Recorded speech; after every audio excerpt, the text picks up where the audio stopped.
So today we're going to be doing midpoint Riemann sum. So in calculus, there's different kinds of Riemann sums. There's right Riemann sum, left Riemann sum, midpoint Riemann sum, and trapezoid. In today's video, we are going to be introducing midpoint Riemann sum. So there is a formula for midpoint Riemann sum, but obviously I think it's important to really understand how to do it without having a formula. So let's try this problem. So let f of x be a differential function with certain values given in the table shown above. Use midpoint Riemann sum with 4 regular subintervals to approximate the integral from 0 to 16 of f of x dx.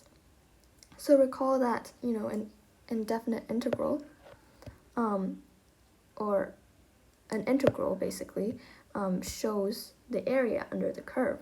So if I were to do this question, usually the first thing I want to do is try graphing it, because once you graph it, it becomes visually, like you can see it very clearly visually what's happening.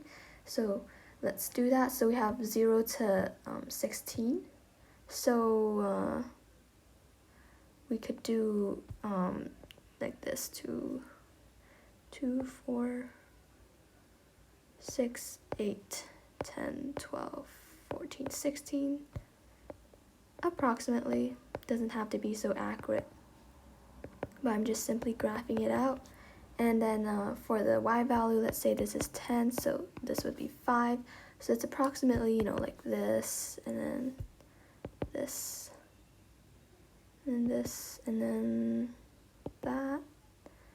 It looks like it's decreasing, and then it increased again. So it's just really approximate. You don't have to do it so accurately. It's just the main idea. So it kind of looks something like this. So when we use midpoint Riemann sum with 4 regular subintervals, what we're trying to do is basically find the area. So we want to approximate the area. So to do that, it says 4 subintervals. So what we're going to do is, if it's 4 subintervals, so then we have 0 to 4 is one group, 0 to 4 is one group, 4 to 8 is one group, 8 to 12, 12 to 16. So you see that's 4 categories. So in our graph then, our first category is going to be from 0 to 4, and we want our area, right? So it's basically the area from 0 to 4, so it's going to look like a rectangle.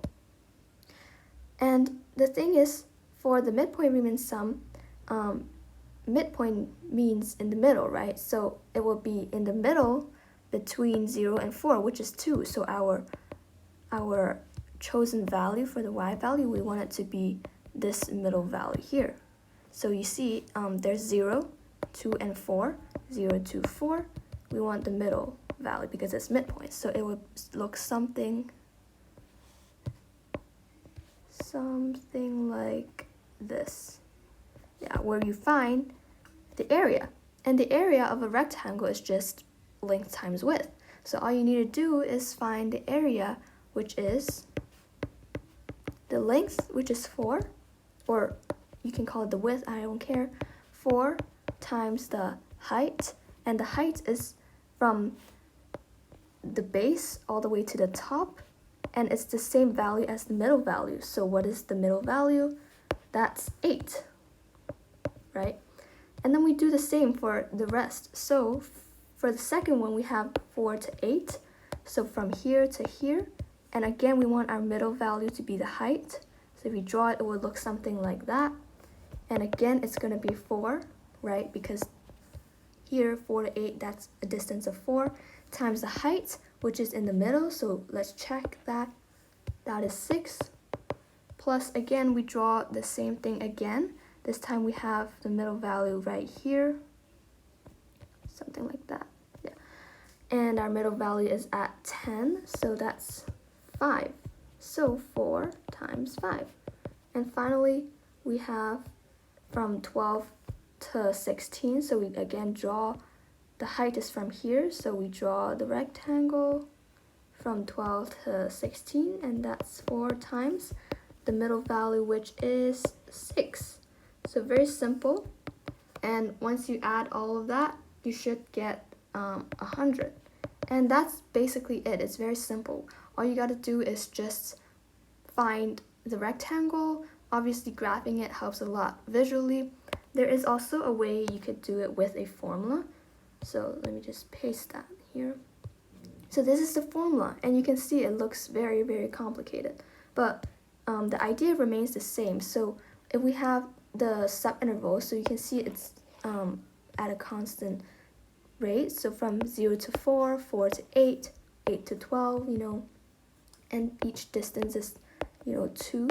So when it's constant, the change in x is always gonna be constant 2, as you can see. So it's gonna be the change in x, which is basically what we did earlier, from 0 to 4.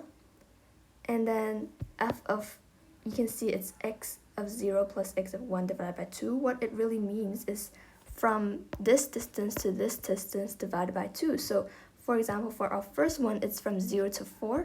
So it's going to be 0 plus 4 divided by 2, which is f of 4 over 2, which is just f of 2. And f of 2 is 8. So this value here, the y value is 8. So you can see it all connects. But you can see doing it without a formula is much easier to understand. Obviously, if you want to do it fast, sure, you can use the formula, but the idea is still the same. Basically, you're just trying to approximate the area under the curve by using different rectangles and finding the accumulated area of the rectangles combined together. So there you have it, midpoint Riemann sum. Thanks for watching.